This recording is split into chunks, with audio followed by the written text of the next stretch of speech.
제가 이 책을 기획하고 이 행사를 기획하면서 여러분들하고 가장 나누고 싶은 얘기를 앞으로 2시간 동안 하고 싶습니다. 그 중에 약 한 1시간 반 정도는 제 얘기를 하고 또 한 30분 정도는 여러분들의 좀 질문을 받아서 했으면 합니다.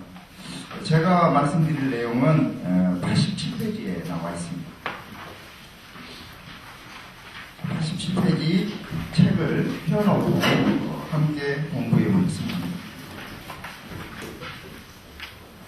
자, 제목이 초고령 사회에서 농촌복지의 구상입니다.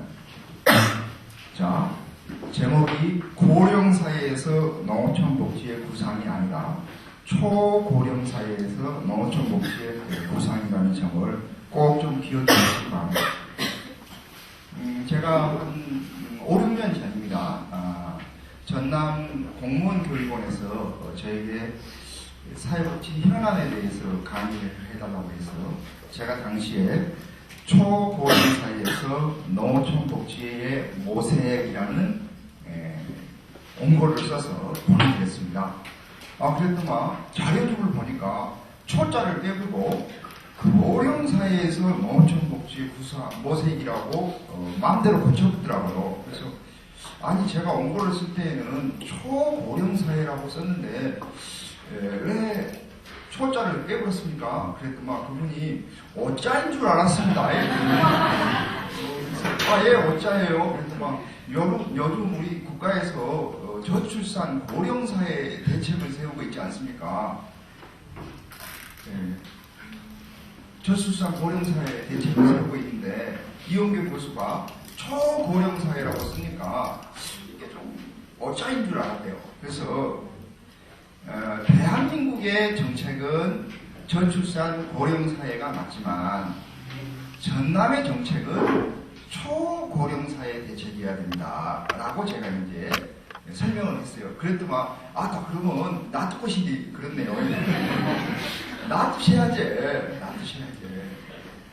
제가 우리가 7% 이상을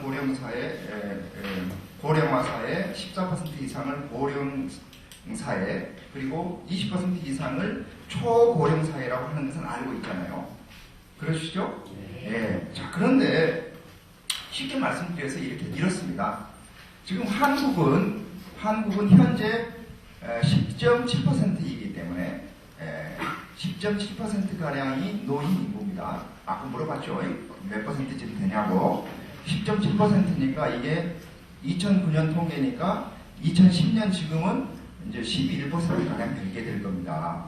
그러면 우리는 고령화 사회에서 고령 사회로 가고 있지만 전남은 이미 15%가 넘은 지가 오래 전입니다. 전남은. 그러니까 전남은 정책을 세우려면 어떻게 세워야 된다? 고령 사회에 이미 접어들었기 때문에 고령 사회에 맞게 정책을 해야 되는데 그건 목포나 여수나 순천이 끼어있기 때문에 그렇지 고흥이나 곡성이나 고성이나 이런 데는 이미 20%가 넘은 지가 오래 전입니다. 오래 전이에요. 그러니까 이제 목포나 광양에서 온 공무원이라면 고령사회 재택이 맞을지 모르지만 보성, 곡성, 장흥, 영암 이런 데서 오신 분들은 고령사회 정책을 쓴다는 것은 무슨 말이냐? 이미 차가 지나갔는 뒤 차 뒷바퀴를 쓸고 있는 정책을 쓰는 거죠. 그렇죠? 이미 초고령 사회가 돼야 하는지 고령 사회에 맞는 정책을 개발한다는 것은 안 맞다 이거예요.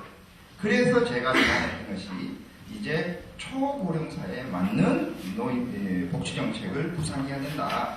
이게 이제 제가 주장했던 겁니다. 자, 그 이후에 제가 통계를 보니까 더 좀 무서운 통계들이 많이 있습니다. 88페이지 첫 번째 줄을 한번 봐보시기 바랍니다. 통계청이 발표한 2009년 농업 및 어업 조사 결과에 따르면 한국 농가의 고령화율은 34%. 한국 농가의 고령화율은 34%, 전남의 경우에는 39.3%입니다. 그러니까 보성군이 27%나 8%라는 것은 거기에 뭐 읍사람도 포함하고 하니까 그렇지, 농촌 사람만, 즉 농업에 종사하는 사람을 떼어놓고 보면 40%가량이 고령화율이라는 겁니다.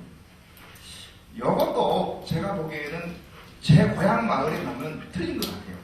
왜냐하면 제 고향 마을에 가면 한 25 정도가 살고 있는데 25 중에 거의 대부분이 1명 내지 2명 삽니다. 1명 살면 망구 살고 2명 살면 망구하고 할아버지. 그 다음에 더러 3명 사는 집이 있어요. 더러. 거기는 조선가족입니다. 그렇게 보시면 돼요. 혹시 4명 사는 데가 있다 그러면 베트남이나 캄보디아에서 온 처자가 한 사람 있는 집일 가능성이 없습니다. 그러니까 어떻게 보면 전통적인 의미에서 우리가 보더라도 좀 보수적으로 보더라도 이미 면 단위의 농촌 지역은 약 한 50%가 노인 천국이다 이렇게 생각합니다. 그래서 더러 자신이 사회복지를 공부해서 실버타운을 만들겠다는 사람이 저한테 컨설팅을 보러 오면 제가 어디다 만들려고 그래요? 그러면 나주 삼포에 가면 제 가수원이 있단 말이죠. 아 그래요? 돈 많이 버셨네. 아니 아버지가 가수원을 물려주고 갔는데 제가 가수원을 잘 다루지 못해서 그냥 거기에다 실버타운을 만들려고 합니다. 아 그래요? 온 동네가 실버타운인데 어디다 또 실버타운을 그렇죠? 온 동네가 실버타운인데 또 어디다 실버타운을 합니다. 자 그래서 저는 이제 농촌의 상황을 사람들이 많이 얘기하는데 농촌 복지에 대해서 생각해보고 뭔가 대안을 마련해야 할 때가 되었고 제가 보기에는 굉장히 늦은 감이 있습니다. 늦은 감이 있습니다. 다행히 전남도에서는 당시 제가 사회복지반에 가서 이런 얘기를 했었는데 이런 이야기는 사회복지사반에 가갖고 소란이 없습니다. 그 사람들은 맨날 밥 먹고 하는 일이 이겁니다. 그래서 세무 과정이나 일반 행정 과정이나 보건 과정처럼 사회복지와 조금씩 관련이 있는 과정에서 이런 얘기를 해야 됩니다. 했더만 제가 이 강의 평가가 좋게 나와서 그랬는지 이제 그런 강좌의 특강 강사로, 그러니까 예를 들면 세무 과정의 특강 강사, 일반 행정 과정의 특강 강사로 해서 제가 1년 동안 이 초고령 사회에서 농촌 복지에 대한 제 얘기가 소개가 됐어요. 소개가 됐는데 그 다음에 원장님이 이렇게 새로운 과정을 제안을 하시더라고요. 뭐 좋은 생각이 없느냐. 그때가 아마 원장님이 취임하고 한 1년 정도 되어서 외래 강사들에게 밥 한 끼 사는데 아무 이유 없이 밥을 살 수가 없잖아요. 그래서 외래 교수와의 간담회 해가지고 이제 그 간담회에 뭐 기록을 남겨놔야 되는데 그래서 아마 의례적으로 물었던 것 같아요. 새로운 뭐 과정이. 그래서 제가 사회복지 과정만 가지고는 안 되고 노인복지 과정을 만드셔야 된다 라고 제안을 했어요. 그랬더니 바로 채택이 됐습니다. 그 이유가 사회복지 일반에 대한 이야기와 노인복지에 대한 이야기는 또 다를 수가 있잖아요. 그래서 이제 전남 공무원교육원에서 노인복지 과정이 개설이 됐는데 또 전화가 왔어요.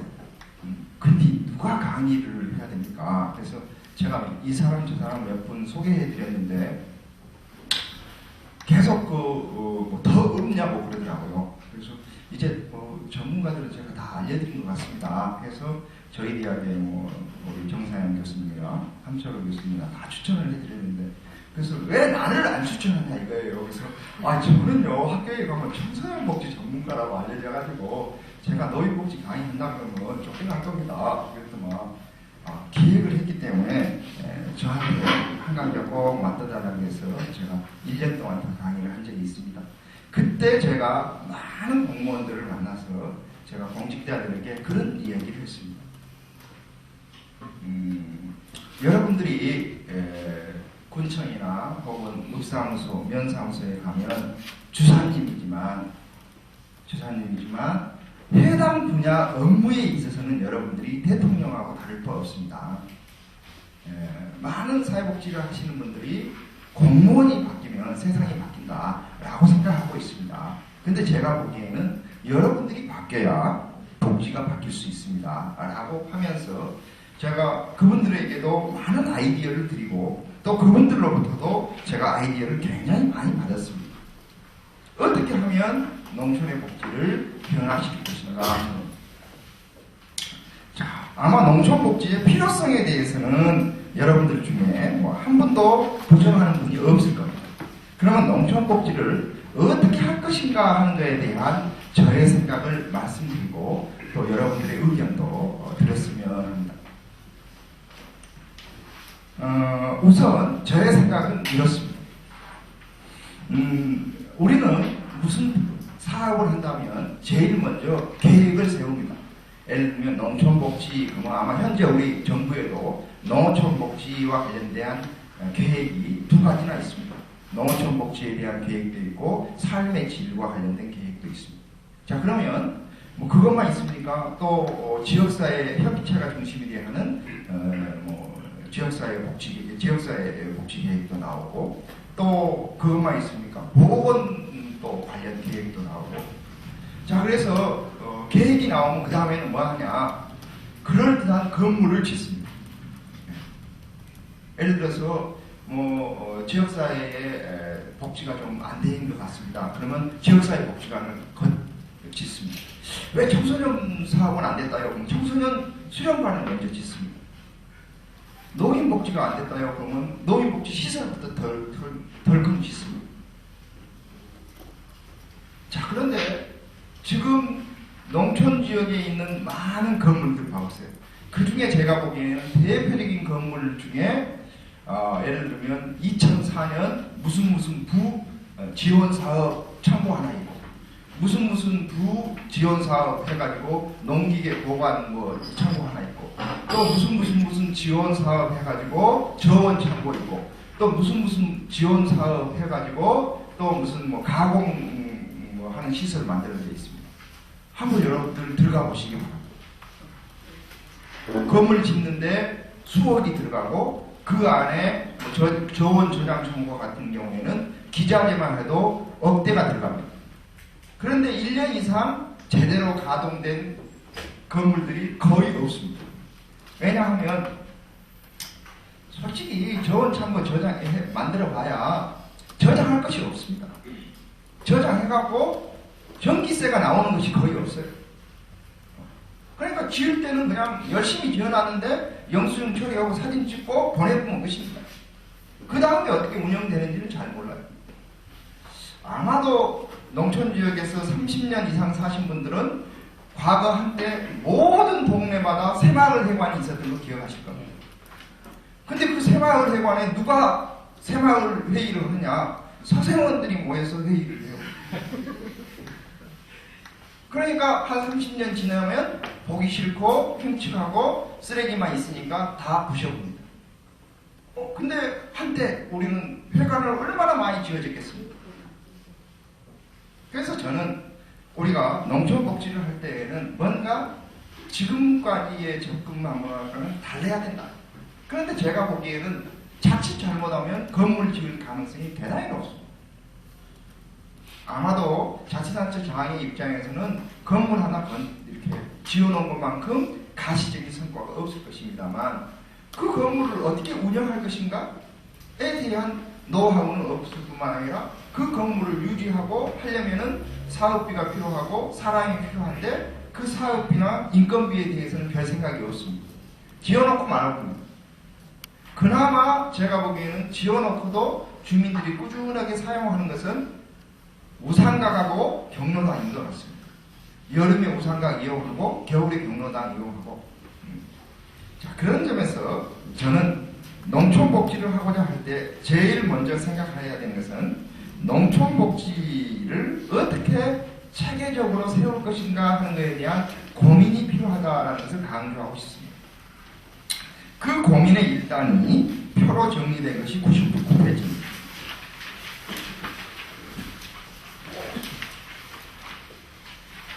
오늘 제 다음에 배충진 교수님이 아마 이 얘기를 하시게 될 겁니다.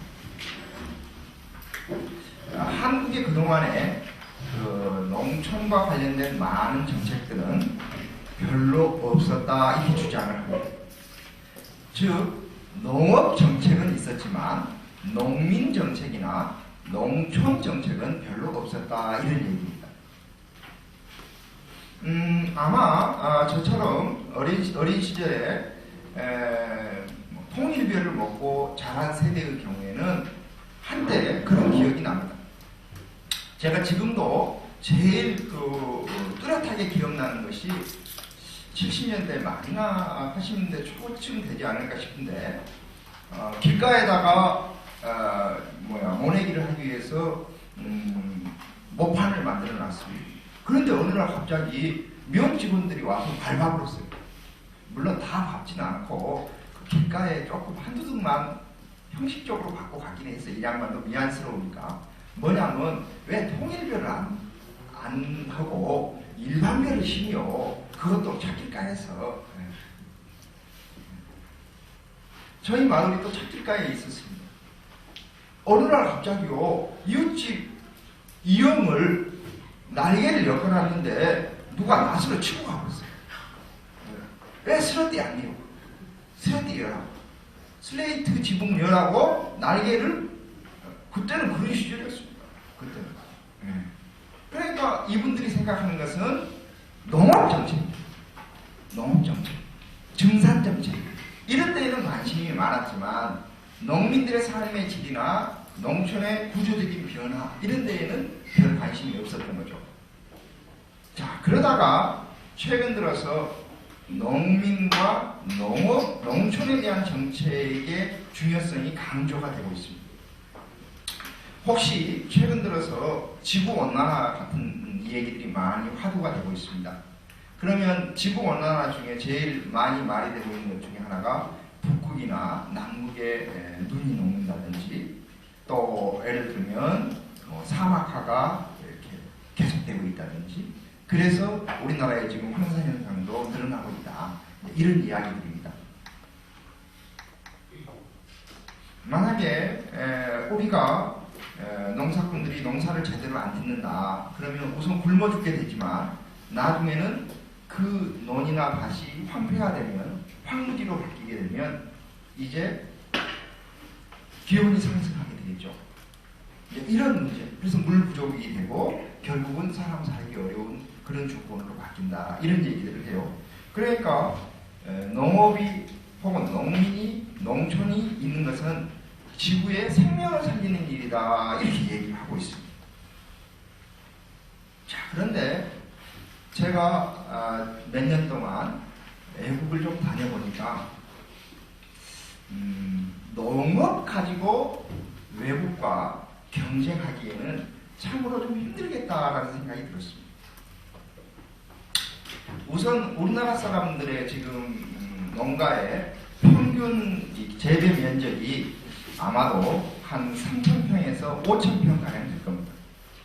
그러면 대체로 우리가 300평을 한 마재기로 한다면 한 15마재기 내외 정도 될 거예요. 그렇기 때문에 15마재기에서 우리가 쌀 농사를 한다. 그러면 조수익이 얼마쯤 나올까요? 한 마재기에서 쌀이 5가마니가 나온다고 해도 조수익이 1,000만원 될까 말까 할 겁니다. 그러면 거기서 농약값, 비료때 뭐 인건비 빼고 나면 이양기값, 콤바인값 빼고 나고 건조기값까지 빼고 나면 한 300만원이나 될지 몰라요. 그러니까 실제 수입은 월 25만원이나 될까 말까 할지 모릅니다. 그러니까 뭐 경쟁이 안 되고 미국이나 영국이나 이런 데 가고 제가 영국은 가서 보니까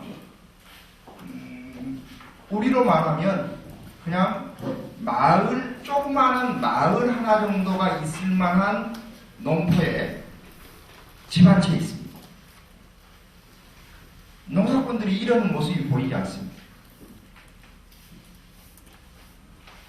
그러면 미국은 어떻느냐? 비행기를 타고 한 1시간 정도를 가는 데에도 계속 농장입니다. 겁도 안 나더라고요. 비행기를 타고 한 1시간을 가는데도 계속 농장이에요. 그러니까 아마도 농업만 가지고 우리가 경쟁력을 얘기하기는 대단히 어려울 것입니다. 그런데 농민, 농촌과 함께 싸잡아서 얘기를 하면 우리가 생각해 볼 점이 굉장히 많습니다. 그래서 이 배충진 선생님이 이따 얘기를 더 하겠습니다만 농업에 대해서만 초점을 두면 경쟁력이 없는 것처럼 보이지만 농민과 농촌을 함께 싸잡아서 보면 우리가 생각해 볼 점들이 굉장히 많다. 이걸 제가 먼저 좀 강조하고 싶습니다. 자, 그런데 저는 현재 우리 사회의 가장 큰 문제는 농촌에 대한 투자가 적은 것도 문제지만 농촌에 대한 투자를 보다 변화된 사회에 맞게 하지 못하는 것이 문제이지 않나 저는 그런 생각을 갖습니다. 예를 들면 이런 겁니다. 제가 고향이 보성이다 보니까 지금도 부모님이 보성에 사셔서 가끔 이런 전화를 받습니다. 토요일 오후나 일요일 됐는데 아야 이번 주말에는 안 내려오냐? 제가 뭐 효자면 주말마다 내려가겠습니다만 그럴 형편이 못해서 별 계획이 없는데요. 근데 너가 아버지가 좀 이상해야. 어찌게 이상한데요? 너가 아버지는 괜찮다고 했니? 이렇게 장화를 신다가 넘어져갖고 깨끗단 말이야. 그래요? 그러면 약을 좀 지어다 드시지. 근데 약국이 없어야. 제가 자란 유럽면이라는 데에는 어렸을 때 약방 2개 있었는데 지금은 그냥만들 돌아가신 이후로 약방조차 없습니다. 그러니까 뭐 약방조차 없어진 지가 한 20년 되었습니다. 그럼 동네 가서 좀 하시지. 오늘 일요일이란 말이야. 그럼 왜 일요일은 약국 문 안 열어요? 그 사람들도 다 광주 가불제. 처방전 없으면 뭐 이렇게 전문 의약품을 살 수가 없고 뭐 바카스나 팔아갖고는 일당이 안 나오니까 아마도 일요일날 가보면 그래서 얼마나 아프디요. 그랬더만 너가 아버지는 괜찮단디 내가 볼게 꼭 좀 약을 좀 지어다 줬으면 좋겠다. 그래서 제가 이제 밟으면 55분이면 갑니다. 저희 집을. 그래서 이제 갔어요. 갔더만 제가 생각했던 것보다는 많이 다치셨더라고요. 그래서 그래요. 그럼 병원에 좀 갑시다. 그랬더니 병원에 붙으려고 병원에 가요. 피도 다 멈춰붙고 괜찮은 너희 엄마가 혹사를 떨었었다. 그래도 좀 여기까지 왔으니까 제가 어쨌든 아카덴키라도 하나 사다가 발라드리고 가야 저도 도리를 할 거 아닙니까? 그래서 이제 같이 갑시다. 그랬더니 절대 안 간다. 그래서 그러면 뭘 사다 드릴까요? 했더만 이런 거나 좀 사다 주면 도움이 되겠다. 그래서 이제 복례로 갔어요. 자, 저희 집에서 복례까지는 한 15분 정도, 승용차로는 15분 정도, 10분에서 15분 정도. 그 다음에 택시비로는 그게 한 7,000원 정도 되는 그런 거입니다. 그러니까 시골 사람의 입장에서는 택시 타고 가기가 좀 마음이 어려운 거죠. 그래서 갔어요. 갔더만 약국이 2개인데 2개 다 문을 닫아보더라고요. 의원이 하나인데 거기도 문을 닫아보세요. 여기 제가 이제 옆에 주인한테 물어봤, 가게 주인한테. 아마 오늘 일요일이라서 교회가 없을 겁니다. 그러면 좀 여기서 기다리면 될까요? 그 사람들 광주서 왔다 갔다 하지. 광주서 왔다 갔다. 그래서 이제 보성을 갔어요. 보성읍. 보성읍은 또 동네에서 한 20분 갑니다. 자, 근데 약국마다 문을 다 닫아보더라고요. 그래서 거의 돌다가 이제 역전까지 갔습니다. 그랬더만 그분이 저한테 하시는 말씀이 저 문 닫아보면 아마도 오늘 보성 문 다 닫아버렸을 겁니다. 그래서 당신은 병원이 문을 열지 않기 때문에 이렇게 또 응급 환자가 있어서 약을 사러 오는 분이 있어서 차마 문을 못 닫고 있다라고 얘기합니다. 자, 그런데 보성군에는 보건소가 하나고 보건지소가 하나고 보건진료소가 23개가 됩니다. 자, 아니죠. 잘못 말했습니다. 보건소, 보건지소, 진료소 이렇게 되어 있는데 보건소가 하나고 지소가 9개고 이게 되게 면단이 하나 있습니다. 진료소가 15개. 이건 비교적 좀 외진 마을에 있습니다. 그래서 공공의료기관이 몇 개가 있느냐? 무려 25개가 있습니다. 거기서 일하는 직원이 아마도 7, 80명은 될 겁니다. 그런데 아프려면 월요일 날이나 화요일 날 아파야지 토요일 날이나 일요일 날 아프면 안 돼야 그것도 낮에 아파야지 해 질 무렵에 아파갖고 이러면 없다 이거예요. 그래도 보성에 종합병원이라고 있습니다. 아산병원. 그렇기 때문에 그래도 위기가 닥치면 이제 갈 곳이라도 있는데 다른 많은 동네는 그것조차 없다는 겁니다. 그러니까 겉보기에는 공공의료기관이 25개나 있다라고 얘기하지만 주민의 입장에서 보면 아무 쓸모가 없는 겁니다. 평일 밤에나 일요일이나 토요일이나. 그러니까 제가 보기에는 개수가 중요한 것이 아니라 위기에 닥쳤을 때 도움을 줄 수 있는 것이 있느냐가 문제죠. 이건 제가 보니까 농촌복지에만 해당되는 거 아닌 것 같아요. 세상에 천안함인가 뭔가가 뽀개져 갖고 물에 잠겨있는데 이틀이 지나도록 어디에 빠진지를 모른다는 게 이해가 안 갔어요. 아니, 땅속에 있는 지뢰도 탐지를 하는 사람이 배가 깔아져 있는데 어디가 깔아져 있는지를 모른다 이거예요. 근데 그걸 깔아져 있는 것을 조사할 수 있는 배가 어디가 있다 그랬던가. 진해에 있대요. 진해에. 아니, 함대는 속초에도 있고 군산에도 있을 것이고 아마 평택에도 있을 것이고 진해에도 있을 때인데 왜 한 대밖에 없으면 몰라요. 한 대밖에 없으면 거기다 놔둬야지. 어디다 놔두겠어요. 근데 9대가 된다요. 근데 묻으라고 거기다 다 쏟아보니 놔둬. 그런 식이라. 그러니까 자원이 있지만 그 자원을 효과적으로 사용할 수 있는 시스템을 우리가 못 가지고 있는 것이 아닌가 하는 생각을 했습니다. 그래서 저는 농촌복지를 구상할 때 가급적이면 기존의 시스템에 대해서 우리가 생각을 해봐야 된다. 놀랍게도 제가 농촌지역에서 살 때 초등학교 다닐 때 우리 면의 인구가 8,000명이었어요. 지금은 한 1,600명 가량입니다. 자, 그런데 마을의 개수는 39개입니다. 그때나 지금이나 39개가 딱 그대로 있습니다. 그러다 보니까 저희 마을은 그래도 길가에 가지고 한 25가 살지만 저희 옆마을에는 제가 어렸을 때 한 16, 7가구가 살았는데 지금 6가구가 삽니다. 인구가 10명입니다. 6가구가 산 뒤 인구가 10명이에요.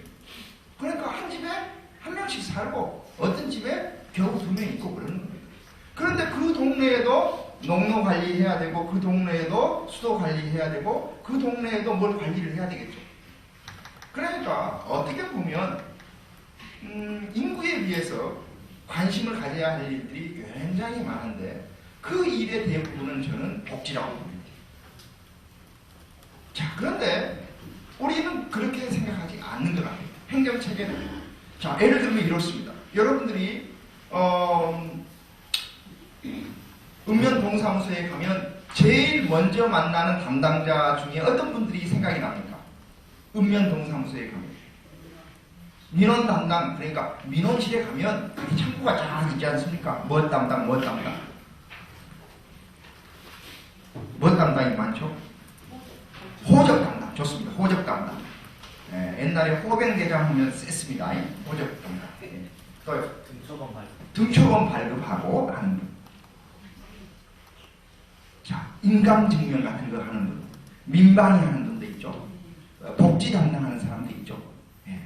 아마 요즘은 또 읍면동을 뭐 일자리 무슨 센터로 만든다 그러니까 아마 일자리 담당하는 사람들이 있을 겁니다. 예. 그런데 예를 들어서 호적 담당이라고 봅시다. 유럽면입니다. 제가 다시 유럽면을 자꾸 얘기합니다만 유럽면에서 1년에 출생 신고를 몇 명 할까요? 한두 명. 100명 미만일 것 같죠? 100명 미만. 몇 명쯤 될 것 같아요? 국장님 보시기. 잘 모르겠어요. 20명. 네. 감이 안 와요. 자, 쉽게 합시다. 한 50명이 있고 20명이 있고 한두 명이 있습니다. 어떤 사람이 제일 가까울 것 같습니다? 네. 5명 돼요.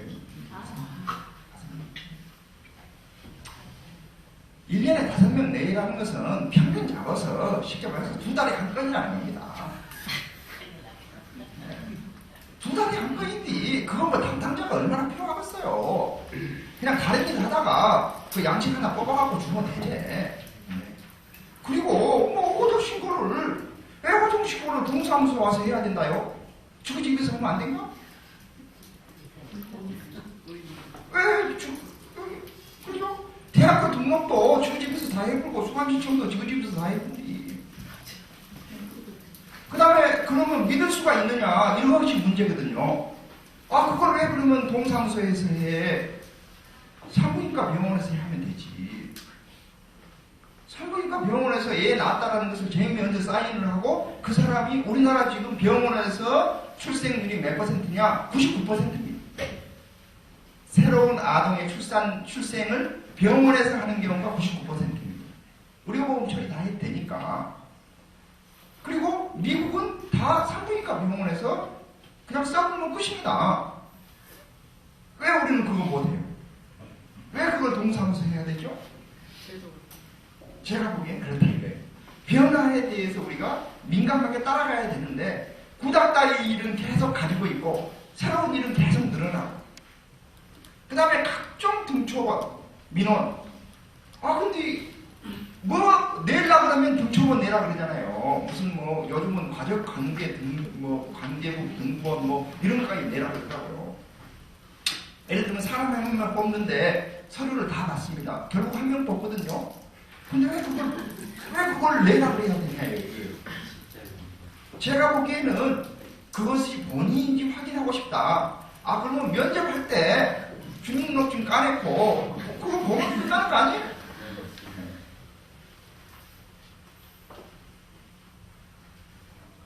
그 사람의 신용을 확인하고 싶다. 그거 간단합니다. 그 사람한테 이 개인 정보를 연락할 수 있는 것을 확인할 수 있는 것에 서명만 동의만 하면 그 자리에서 주민등록번호 딱 치면 신용등록 딱 나오고 그리고 사회복지 전담 공무원은 바로 들어가면 그 사람의 재산, 소득, 가족의 재산, 소득 다 볼 수 있도록 행정 시스템이 되어 있습니다. 그런데 묻으려고 내라는 것이 그렇게 많아요. 그러니까 제가 보기에는 사회 자체가 뭘 내라는 것을 줄여버리면 됩니다. 그러면 할 일이 없는 거예요. 그럼 그 사람들이 뭘 하느냐? 복지해야죠. 우리 중앙정부의 가장 큰 예산이 뭐일 것 같습니까? 방위비, 교육비, 경제투용자, 복지비 등등. 방위비. 자, 방위비는 몇 퍼센트쯤 될 것 같습니까? 25%. 좋습니다. 그 다음에 방위비 다음에 교육비. 자, 교육비는 몇 퍼센트? 11%. 거의 그 정도, 25%. 와, 그러면 두 군데 쓰고 남았으니까.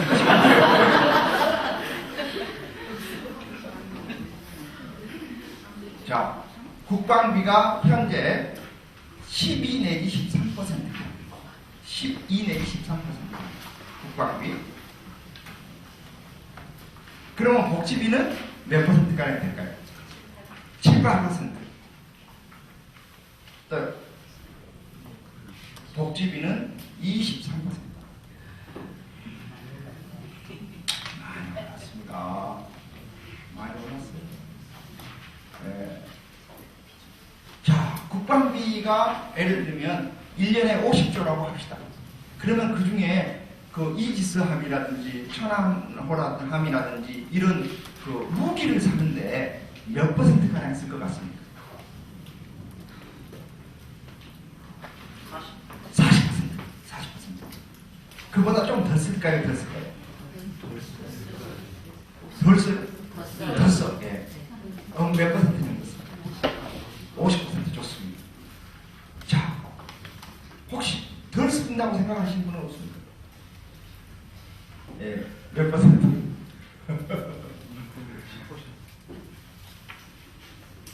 국방비의 약 80%가 인건비하고 각종 사무 경비입니다. 군수 장비를 사들이는 데 쓰는 돈은 20%. 바꿔야 됩니다. 뭐 전쟁을 무슨 군인들이 합니까?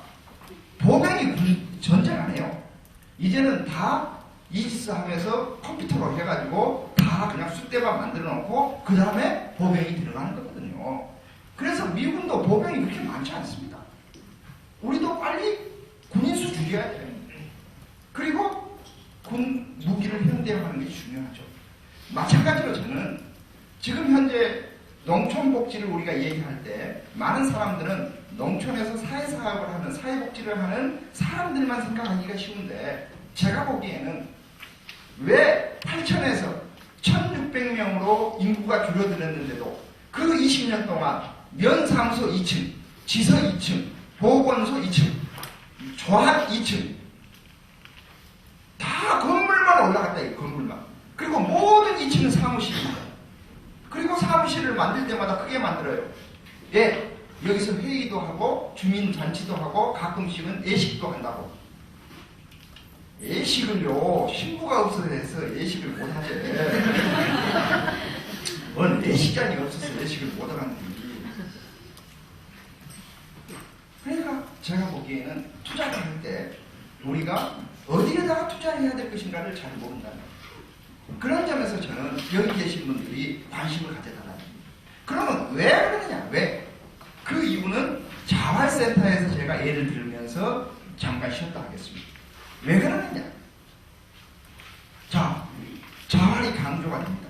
그래서 우리는 모든 시군구, 232개 시군구에 자활센터를 하나씩 만들어야 되겠다. 해서 자활센터를 싹 만듭니다. 그러면 예를 들면 광주 경우에는 남구가 시범지역이었는데 남구에 자활센터를 하나 만들면 봉선동에 하나 만들면 나름대로 봉선동하고 월산동 주변까지 양림동까지 어느 정도 커버가 됩니다. 그러면 봉선동이 있으면 커버가 안 되는 데가 어디냐? 저기 대천. 이런 데는 커버하기가 좀 어렵습니다만 대충 남구청 주변에 있는 지역을 커버가 됩니다. 대천에 사는 사람도 버스 타고 오면 30분 40분이면 봉순동 옵니다. 자, 그런데 만약에 인구가 한 5만쯤 되는 보성에다가 자활센터를 만든다고 봅시다. 그러면 보성은 인구가 한 2만 정도가 사는 곳이 보성읍이 있고 보성읍에 한 2만 정도 살고 벌교라는 데에 한 15,000원 정도 살고 나머지 지역에 5만이니까 2만 5천입니까? 아니 15,000 정도. 그러니까 보성 옆에 회천이라는 데가 있습니다. 또 미역이 있습니다. 웅치가 있습니다. 그러니까 여기는 보성읍권이라고 볼 수 있고 여기는 조성이 있고 그러니까 벌교권 정도로 되고 제가 사는 동네는 이쪽입니다. 유로, 경백, 문덕, 동네 이른바 북부 사계면입니다. 그러면 만약에 여기에다가 자활센터를 만들어놨다. 이쪽 사람들은 아무 소용이 없습니다. 네. 차비가 얼마인지. 그리고 예를 들면 뭐 자활사업을 9시부터 여기에 있는 미역 면사무소에서 만약에 9시에 모이자 한다고 합시다. 그러면 우리 유럽엔 사람이 미역 면사무소를 가려면 유럽에서 동네까지 가가지고 동네에서 다시 보성읍으로 가는 차를 타야 될 겁니다. 그런데 이런 차가 이른바 국내 버스가 유럽이 어느 경우 하루에 한 10대나 들어올 텐데 여기를 아마 9시까지 가려면 7시부터 영념해갖고 가야 될 거예요. 그러니까 결국은 한 10시에나 가겠죠. 그러면 파해줄 때도 어떻게 해야 되겠어요? 한 4시에나 파해줘야 겨우 6시에 집에 들어가지. 그렇지 않으면 동네까지 가서 유로 가는데 택시비가 7,000원이다 말이죠. 그러니까 어떻게 보면 농촌 지역의 입장에서 보면 자활센터라는 것이 이게 택도 없는 이야기입니다. 읍 정도는 가능하지만 면 단위에는 택도 없는 이야기다. 그런데 모든 시군구에 하나씩 깔아놓은 것입니다. 정부의 정책은. 자, 그 다음에 자활사업은 꼭 1월이나 2월에 돈이 안 나와요. 돈이 빨리 나와야 3월이나 4월 나옵니다. 그래놓고 빨리 상반기에 써내라고 해요. 상반기에 50%를 썼느냐 60%를 썼느냐 막 강조를 합니다. 그러면 이제 5월에 뭘 해야 되느냐? 꽃길 조성 사업을 합니다. 아, 뭐짜리 해야 된디? 5월 말에 6월에 이양하고 있는데 그때 무슨 사업을 한다고 나와라 그래요. 그러면 예를 들면 동네에서 일하면 일당이 3만원인데 자활사업있는 예를 들면 일당이 27,000원이다. 그럼 27,000원짜리 가겠습니까? 3만원짜리 가겠습니까? 27,000원. 당연히 27,000원짜리 가죠. 가서 얼쩡얼쩡 몇 시간 있으면 끝나는데 그런데 농사일은 억세게 해불거든요. 해 뜰 때부터 해질 때까지. 그 다음에 이제 힘들 때는 막 세주로 그냥 돌려봅니다. 그렇습니다. 술김이 해들어가고. 그러니까 어떻게 보면 이 자활사업은 권역도 안 맞을 뿐만 아니라 농촌에서 실제로 자연 농업을 하는 사람의 입장에서는 임금만 상승하고 사람들 일에 대한 의욕이나 관심을 다른 데로 돌려버리는 제도라고 생각해요. 그러니까 그분들의 입장에서 보면 제발 좀 이런 사업 좀 안 했으면 좋겠다. 그런데 뭐 예를 들면 1, 2월처럼 일거리가 없을 때 하면 뭐 그분들에게도 도움이 되고 농촌 주민들에게도 실질적으로 도움이 될 수가 있는데 꼭 예산은 1, 2월에 쓸 수 있음에도 불구하고 3월이나 4월에 줘요. 그러면 요 사업만 그러니까 다른 사업이 많이 그렇습니다. 자, 내가 이제 자활센터에 이제 소장님입니다. 그러면 1년에 이제 한 예를 들면 한 1억 정도 주면서 밑반찬 사업을 뭐 하라. 그래서 만약에 20가구에 뭐 일주일에 2번씩 뭐 밑반찬 사업을 해라. 그러면 이제 할 수 있는 것이 뭐 배추 같은 것을 담아가지고 주기도 하고 뭐 나물도 해드리기도 하고 무슨 뭐 멸치볶음도 해서 드리기도 하고 하겠죠. 자, 그러면 이제 제일 손쉬운 것 중에 하나가 지역에서 뭔가 이렇게 뭐 배추나 무를 사다가 쓰는 것이 좋고 그 경우에 따라서는 직접 재배해서 쓸 수도 있겠죠. 그런데 제일 싼 것은 뭐냐? 뭐 동네에서 사다 쓰는 것이 제일 쌌고 그런데 동네에서 사다 쓰면 됩니까? 안 됩니까? 영수증이 안 나오잖아요. 그러니까 매일같이 공판장에 가서 사오거나 공판장에 전화해갖고 배달해달라고 해야 됩니다. 그러면 옆집 주민의 입장에서 보면 우리 집에 지금 무가 널려있고 배추가 문드러져 가고 있는데 저 자활센터에서 저쪽에 가서 공판장에 가서 사다가 쓰면 좋은 거 사다 쓰니까 좋긴 하겠지만 어찌겠어요? 속이 타지. 근데 영수증 없어. 그러면 많은 데가 그래요. 많은 데가. 지금은 이제 농촌 지역에도 많은 가게가 카드도 받고 현금 영수증도 해주지만 현금 영수증 안 받아보고 카드 안 받아본 것이 속 편하다 이렇게 생각하는 사람들이 많습니다. 아직도. 왜? 그거 신고하고 뭐 먹고 나중에 받고 세금 받고 하는 것보다 안 받고 말하는 우리는 현금만 받습니다. 그러고 말하는 것이 맞습니다. 그러니까 어떻게 보면 돈을 주고 쓰지만 돈이 그 동네에서 도는 것이 아니라 엄한 동네에서 돌거나 그 동네 내에서도 상층부에서만 돌고 아랫목으로는 아랫목에서만 돌고 온목에서는 돈이 안 돈다는 겁니다. 그 이유가 뭐냐? 철저하게 도시 생각입니다. 저도 지금 이 사업을 하면 유리알 카드라는 카드를 가지고 다닙니다. 유리알 카드. 이 카드로만 집행을 하거나 부득이한 경우에 현금 영수증을 쓸 수 있고 또 경우에 따라서는 무통장 입금을 해주면 됩니다. 근데 예를 들면 뭐 물건 사면서 무통장 입금 해드릴게요. 그러면 어쩌겠어요?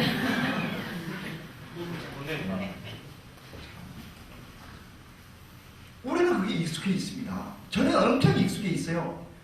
저한테 뭐 돈 보내준다고 구좌번호 알려달라고 해보세요. 제가 입에서 줄줄 나옵니다. 그 다음에 주민등록번호만 불러라 그러면 제가 아마 주소도 필요할 겁니다 하고 제가 주소까지 불러줘요. 왜? 돈 받으려면 통장번호, 주민등록번호, 주소가 반드시 필요하다는 것을 제가 알고 있어요. 어떤 데는 재직증명서까지 보내달라고 해요. 아마 제가 화가 납니다. 광주대학교 이용규 교수를 불러놓고 네가 이용규 교수인지 맞는지를 알기 위해서 재직증명서를 팩스로 보내라. 그렇게 돼 있습니다. 시스템이. 현재 우리 시스템이 그렇게 돼 있어요. 그러면 도시의 입장에서 보면 괜찮아요. 팩스도 있고 인터넷으로도 보내고. 그런데 농촌 사람의 입장에서 보면 화가 나는 거예요. 그래서 제가 계속 강조하고 싶은 것이 뭐냐. 이제 시스템을 바꾸는데 관심을 가졌다는 거예요. 도시에 맞는 시스템이 우리 지역의 시스템에는 안 맞을 수도 있다는 생각을 해주시기 바랍니다. 그래서 그 시스템에 맞춰서 내가 살면 되지 이게 아니라 우리 시스템에 맞는 시스템을 만드는 것도 복지의 중요한 과제다 라는 생각을 해주기 바랍니다. 그럼 어떻게 만들 것이냐 그 얘기는 제가 좀 쉬었다 할까.